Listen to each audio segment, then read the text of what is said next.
کپڑا پاک کرنے کا کیا طریقہ ہے؟ کیا واشنگ مشین میں سارے کپڑے پاک ناپاک ایک ساتھ ڈال دیں تو وہ دھل کر پاک ہو جاتے ہیں، یا جو ناپاک ہے اس کو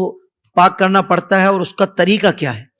دیکھیے، واشنگ مشین کے حوالے سے جو آپ نے سوال کیا کہ پاک اور ناپاک کپڑے جان بوجھ کر ڈالنا جی، یہ ناجائز اور گناہ ہے، اس لیے اچھا، کہ کسی پاک چیز کو ناپاک کرنا یہ گناہ ہوتا ہے۔ صحیح، اگر میرے علم میں ہے کہ یہ کپڑا ناپاک ہے اور پھر میں اس ناپاک کپڑے کو پاک کے ساتھ ملا کر دھو دوں گا تو ظاہر ہے کہ جو پاک ہیں وہ بھی اس کے ساتھ مل کر ناپاک ہو جائیں گے، یہ ٹھیک گناہ ہے، ہے۔ اس لیے خواتین کو ایک خیال کرنا چاہیے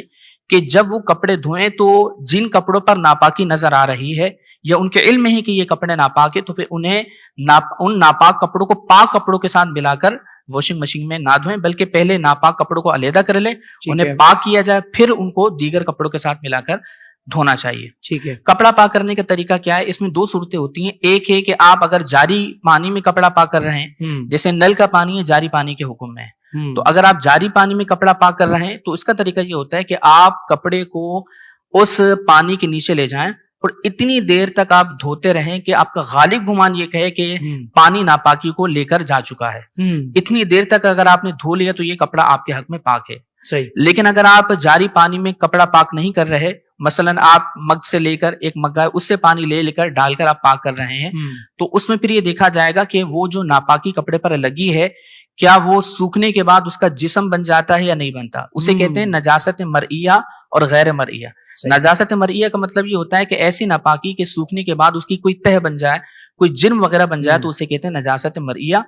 اور ایسی ناپاکی کے سوکھنے کے بعد اس کا کوئی جسم وغیرہ نہ بنے یہ غیر مرئیہ کہلاتی ہے۔ ٹھیک ہے، تو اگر نجاست مرئیہ کپڑے پر لگی ہے اور جاری پانی میں کپڑا پاک نہیں کر رہے تو اس کا طریقہ یہ ہوتا ہے کہ بس آپ کپڑے کو اتنا دھوئیں کہ وہ پانی اس نجاست کے عین کو ہٹا دے، وہ جو عین نجاست ہے اس کو زائل کر دے، اور ساتھ ساتھ اس کا اثر بھی ختم ہو جائے، ٹھیک، تو یہ کپڑا پاک ہو جائے گا۔ صحیح، ہاں، اگر اثر زائل کرنے میں جیسے صابن وغیرہ استعمال کرنا پڑے گا، ناپاکی اپنے مقام سے ہٹ چکی ہے لیکن اس کا نشان ابھی باقی ہے، تو اگر نشان زائل کرنے میں اگر صرف یا صابن وغیرہ استعمال کرنے کی ضرورت پڑے گی تو فقہا فرماتے ہیں کہ پھر یہ نشان معاف ہے، اس میں اس شخص کو اس کا مکلف نہیں کیا جائے۔ صحیح، دوسری صورت یہ کہ نجاست غیر مرئیہ لگی جس کا سوکھنے کے بعد کوئی جسم وغیرہ نہیں بنتا، اس کا حکم یہ ہوتا ہے کہ اگر وہ جاری پانی میں پاک نہیں کر رہے تو اسے 3 مرتبہ دھونا،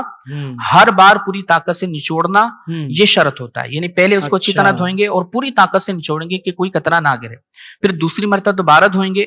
اور پھر دھونے کے بعد پھر دوبارہ اتنی طاقت سے نچوڑیں گے کہ کوئی قطرہ نہ گرے، پھر تیسری مرتبہ دوبارہ اس کو اچھی طرح دھوئیں اور پھر پوری طاقت سے جب نچوڑ لیں گے تو اب یہ کپڑا اور یہ ہاتھ دونوں پاک ہو جائیں گے۔ صحیح۔